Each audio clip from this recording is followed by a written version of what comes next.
Right now, we're so used to haptics in our game controllers that the lack of it in one will be a tad bit surprising. Now, both Xbox and PlayStation have come a very long way in haptic technology over the years, but there's few who ventured into toying with the tech in seated form until now. Currently, my butt is firmly seated in the world's first haptic gaming chair, providing an experience that'll enhance your gameplay sessions with varying movements and vibrations. And please, get your mind out of the gutter, gamers. This is a different vibration, a good vibration, one that could possibly revolutionize your gameplay experience. The Motion 1 by Cooler Master, powered by D-Box haptic technology. We're going to be going over the specs of this haptic-infused gaming chair, breaking down how it implements the tech within both video games and everyday use, the pros and cons of a Haptics chair, and of course, testing the full capabilities of the Motion 1 with a selection of popular games. Our goal here is to ultimately come to the decision a lot of gamers will likely have on their minds regarding a Haptics gaming chair. Is this unique, somewhat niche experience worth my money? And we'll answer that question and a whole lot more in this episode of Budget to Best. I'm Akeem Lawanson. Now let's get seated.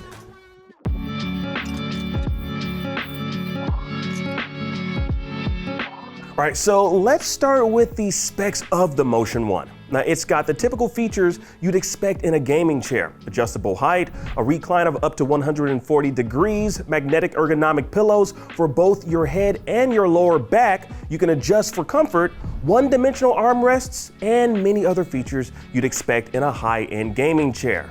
But what sets this gaming chair apart from others, elevating your overall experience, is what's underneath the hood. And that's the inline haptic engine, one of D-Box's smallest engines to date. Now, for those unfamiliar, D-Box is the company behind those immersive seats you might have experienced in theaters, as well as those realistic racing simulators. Now, they also make those home theater chairs with similar technology.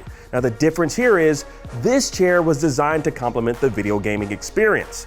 And with the gaming chair having built-in haptics, you'll need to keep it plugged into a power outlet with the accompanying power cable, as well as keeping it plugged into your PC with its USB cable. Now, to power on the chair, just push the power button located below the seat. Now, the seat will elevate to indicate it's powered on. Now, for me personally, I think the two cables definitely get in the way of mobility, as you'll have to worry about rolling over the cords. Now, depending on your setup, you might have to get an extension cable for both of these to give you some more slack. Now, definitely a detriment, as I personally enjoy the freedom of mobility with my gaming chair.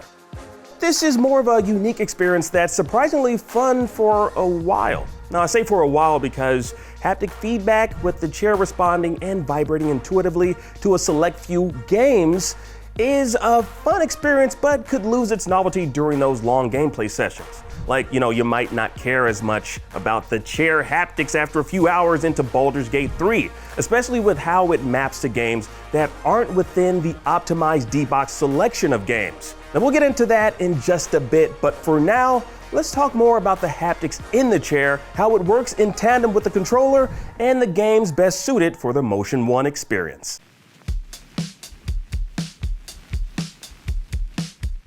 The haptic feedback in the Motion 1 has about 65,000 unique effects, which means not only will you feel vibrations throughout certain portions of the chair, but all forms of physical motion to fully immerse you in certain games. Like, for example, playing this with Forza Horizon 5, the chair does a stellar job of emulating the feel you get while in the driver's seat of a car, complementing the haptics controller simulation of the steering wheel. When you find yourself drifting across a puddle or small body of water, you can feel the ripples being created in-game, syncing up with the simulated feeling created through the Motion 1's haptics.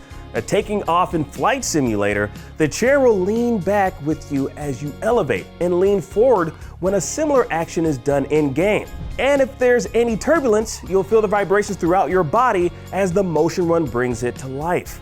Now, I wanted to try this with a shooter, so I queued up 2008's Crysis Warhead, which is a classic FPS. Definitely not my first choice when choosing to test this out with the chair's capabilities, but I really wanted to try games that were fully optimized for the Motion 1.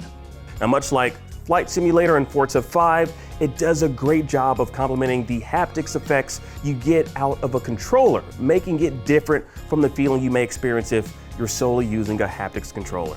Now, in Crisis Warhead, you can feel yourself stomping on the ground, running, ducking to take cover, and massive explosions. Now, when this chair is fully optimized, it's an overall great immersive experience.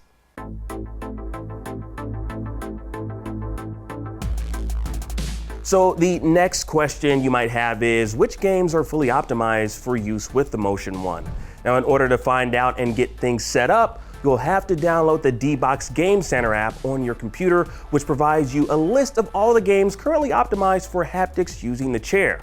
Now, looking at the list of games, I counted like 124 different titles you can get to sync up with the Motion 1 and utilize it to its fullest capabilities. Now, that doesn't sound like a lot, not even a bit. And when you take a look at the list of games, it's a bit underwhelming. Like, there's literally only a handful of games on this list that I think modern gamers would care about, such as Assassin's Creed Valhalla and the aforementioned Forza 5 and Flight Simulator. But those games are pretty dated. So what happens if you want to get this fully synced up and fully optimized with maybe, I don't know, Baldur's Gate 3, Starfield, or any other current game that you're playing right now? Well, fortunately, there are a couple of ways to do that. You can go to the D-Box control panel where you can toggle through various configurations, such as vibration intensity, output buffer latency, etc. You can also just select to have the haptics of the chair sync up with the controller haptics. Now, I did that initially, and it wasn't that enjoyable. Not even close to being enjoyable. It was just weird. But the route to go, I'm sure the folks behind the Motion 1 would rather you use, as it's the most effective way to really get the most out of the chair, is by queuing up the Game Center app and selecting the Adaptive Gaming tab. Here, you can really take your time and build, modify, and map out various different haptic sync modes for your video game library. You can really go deep into the customization of your haptics experience with either a game controller or keyboard and mouse. As of the time of testing, it's in beta. So you can get the Motion 1 fully synced and working with any game you're currently playing. You can even just map it to function whenever you're simply using your keyboard and mouse for simple tasks on your PC.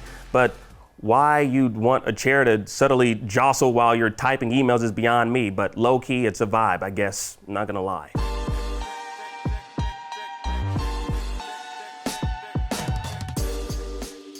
So we talked about the features, the small selection of D-Box coded games and how they function, as well as its advanced adaptive gaming configurator that'll allow you to set up whatever games you're currently playing to work with the Motion 1 to its fullest extent. But is the experience worth the price tag? And what is the price tag?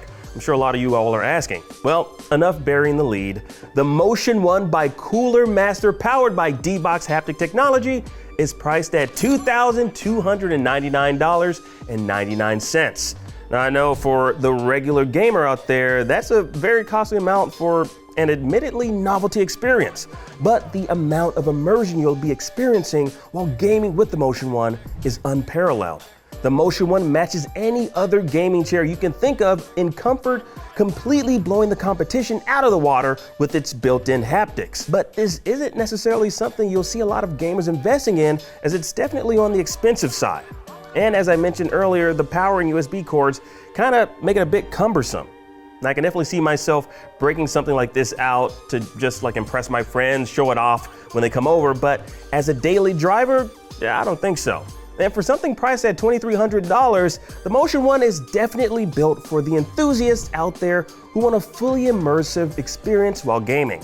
Now, for those out there who are also in a position to purchase something within this range, it's at least worth checking out. Now, bringing the D-Box theater experience home and elevating your gaming experience is what the Motion 1 was built for. So what do you think? Are you down for a haptics gaming chair? Balling so much that you might just grab a Motion 1? Well, let us know in the comment section down below. Also, I'd love to know what type of gaming chair you're currently rocking. And if you need any recommendations, please check out our video on some of the best gaming chairs for your budget. This is Budget to Best. I'm Akeem Lawanson, and we'll see you seated right here on IGN.